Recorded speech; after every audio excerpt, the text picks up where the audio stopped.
Merry Christmas. I hope everyone has a wonderful Christmas day. I hope all the Jewish people have a wonderful last day of Hanukkah tomorrow. And I just want to share with you some highlights of my Christmas. We, my family, celebrated Christmas on Christmas Eve. We opened our presents. I got everything I needed. And the funny thing is, I had the most presents, and that's just because really in November, whenever I buy stuff online, I'll just say, wrap it up and give it to me for Christmas. So that is why I had more gifts than everyone else's, because probably half of them came from me to me. But everyone else, except for Marcus, everyone else got vintage Christmas cards. From Mom got 2 from her mother's birthday. I couldn't find her birthday because birth years that end in 0 are nearly impossible to find on eBay. Like if she was born in 1970, if I type in 1970 vintage Christmas card, all of the 70s will come up. So it's not just one year.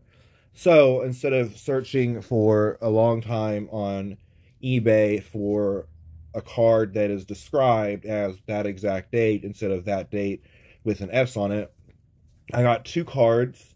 One card with a very long note that was her mother's Christmas card, and I knew Mom would love to read a very old, probably the people who wrote that are now passed away, but a very old note from between family members, and I actually read it, and it was basically it was someone telling another person how much they love the West Coast and how much happier it is than the East Coast. They really said that back in 1934. My dad got a Christmas card from his birthday, and then he also got a Christmas card from his dad's birthday. Tyler got a Christmas card from, even though the card was not from 1887, it was a Christmas card for the class of 1887. So it still has 100 years before his birth. And I didn't even get I got his girlfriend a gift, but it was weird. Like, I got them coins. I got them coins that are from 100 years before they met. So that'd be 1920. And they're 6-pence coins. One worn down one that I didn't like from England, and then another one from Australia. And I don't know why I got this for them. We all have a feeling they're going to get married. My brother rarely ever dates someone, and for him to bring someone home, which was the first time ever, means that he's very serious. So I have a feeling they're going to get married and have a family. So the reason I got them a 6-pence, or her a 6-pence coin, was because the whole wedding thing, something old, something new, something borrowed, something blue, has an ending rhyme that is rarely used today of something old, something new, something borrowed, something blue, and a 6-pence in your shoe. And that was a superstition for being able to have enough money to live all throughout their marriage. So, with that said, I got her 2 different 6-pences, and those were the original gift. I was just going to get them coins, old coins, one for both of them, but I got 2 because the first one was too worn out. You couldn't even see the year. And then the second one was Australia, so I didn't like either of those, and I got Tyler a class of 87, which was my fault, kind of. I can also blame Tyler. I specifically contacted him several times, and he did not respond to me, so he's lucky he even got a gift. At one point, before I bought the card for him, I was telling Mom, if he doesn't respond to my text within a week, he's not getting a Christmas gift. And he still didn't. But I saw him in between So that is still frustrating, and that's a whole nother story of how I don't even consider my brother as close as a family as me and my parents, but that's a whole other story of how me and my parents take several vacations with Tyler invited, but he never comes, so he's never included. And that's very common. Anyways, and I still love him. He's just very frustrating. He's always been that way. He's always been very secluded and to himself, but it's just a little frustrating when you get older and your parents are getting older and they're not always going to be around, so you kind of should be there. Anyways, Marcus's presents unintentionally were all wearable. So I'll go through the presents. One, several months ago, Mom bought me some clothes. Like, what did she buy me? She bought me, oh yeah, which I already ruined. She bought me mustard color, which mustard and blue are my favorite colors together. I would love a mustard colored sweatshirt with elbow and shoulder pad, like shoulder patches of like a cobalt blue. And I think that would be an amazing, and even blue cuffs would be cool, and a blue collar and a blue rim at the bottom. That'd be all cool. But anyway, she got me that months ago, but she also got me a cobalt blue and black kind of tie-dye hoodie, and before she even took it out of the bag, I said to her, that looks like Marcus. That looks like exactly something Marcus would wear. So it was actually a size too small for me, which is Marcus's size. So I said, why don't you just wrap that up and give it to him for Christmas? So that's his first gift. Then, Mom, I don't know where she got this from Just Creations. And it was just a beanie. It was a really cool beanie. It again matched his style, and I'm glad she picked it out good because it really did match what he would wear. And so she bought him that. And then my gifts on Amazon, I bought him a package of famous painting socks. So they're socks made of famous paintings. And then the most important gift, which I packaged very obnoxious. The original package was just a very small little plastic bag the size of your palm. And I wrapped it up so much that it got to be a very large box. So he went all the way through, and I put a bunch of, it wasn't garbage, but it was like the packaging extras that were just laying around, needed to be thrown away. I guess it is garbage. But like the plastic, the cardboard, I put his gift at the very bottom, covered it with that paper, what is it called? I don't know, that thin paper, whatever it's called. And then I put the extra stuff on, and then I actually put a plate in there to make it heavier. And then I took the plate when he opened it.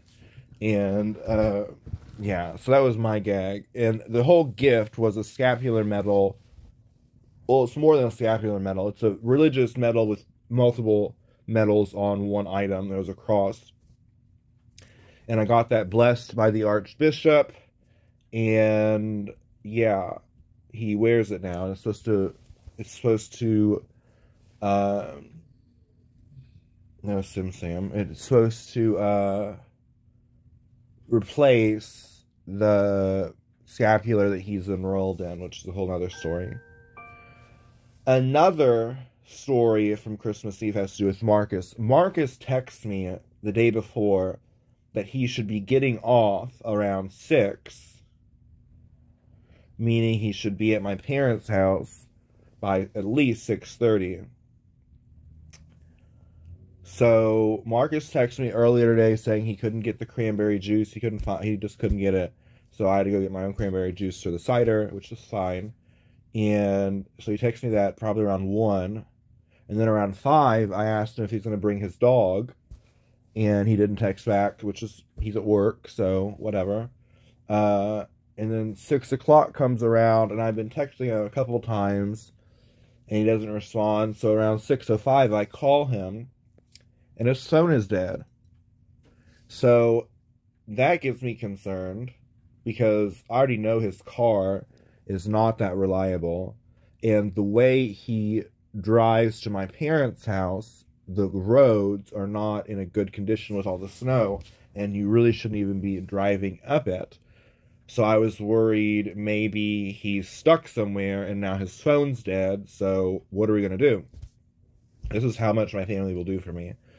So we waited until 7 and he's not there. So I'm panicking because Marcus even said he knew I was probably freaking out because he couldn't call me. Like, he was going to call me, but he doesn't know my number by heart. And he doesn't know anyone else's number, so he couldn't do anything. And what the solution to that is for Marcus to give his mom my number so that if something like that happens again, he can call his mom, who can either call my mom or Marcus can call him, whatever. It was a mess. But that's not all of it. So I don't know what's going on at this point. At 7 o'clock, I am convinced that he either went home to get his dog and fell asleep, or he's stuck somewhere on the roads. So I actually asked Dad. Well, I was going to go in general, but Mom told Dad that he should do it. And all I wanted him to do was just drive around the block. Nowhere far. Just do a circle around the block to make sure he's not stuck somewhere. And for some reason, because my dad loves me, he drove. He ended up driving all the way to Marcus's apartment. But Marcus lives off of a street called Hurstbourne. And that's a while away. So I'm thinking my dad's just going to do a 5-minute round trip. And he's gone for 15. And I call him. I said, "Did you find him?" He said, "No, I saw several people on the side of the road stuck. But I'm going to turn around at Hurstbourne." And I was like, "If you're at Hurstbourne, why don't you just drive to his complex? It's not that far off. And just see if his car's there or what's going on." And so he does. He drives by. He doesn't see his car. And while Dad is on his way back home, Marcus shows up. And I hear him and I run in and I go, "Oh, thank God you're here. What's going on?" And he's like, "Oh, I'm sorry, I'm late." And he just explains that he doesn't know why he texts me at 6 o'clock because the store closes at 6 o'clock.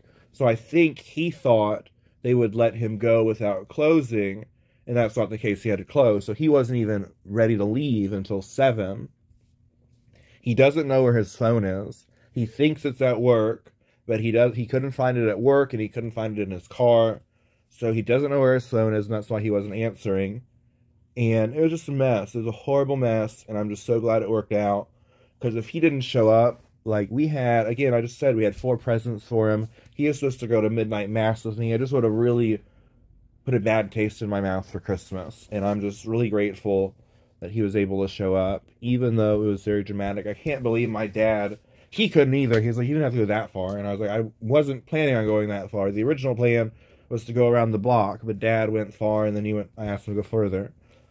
So, the end of not our Christmas, but the end of Christmas Eve is Marcus goes with me to church. And normally, you're not supposed to wear hats in church, but the boilers were out.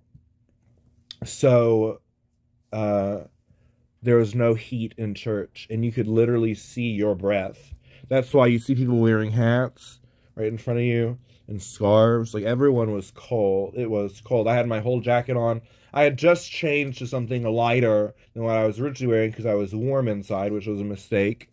But it was still a good Christmas service. I enjoyed it. Marcus was there. We got to go home. And then now he is spending Christmas with his family. My brother is spending Christmas with his girlfriend's family. My parents are currently at Avatar, which I was invited to, but I was not in the mood to wake up early after midnight mass, and I was not wanting to sit in a theater right after waking up for 3 hours.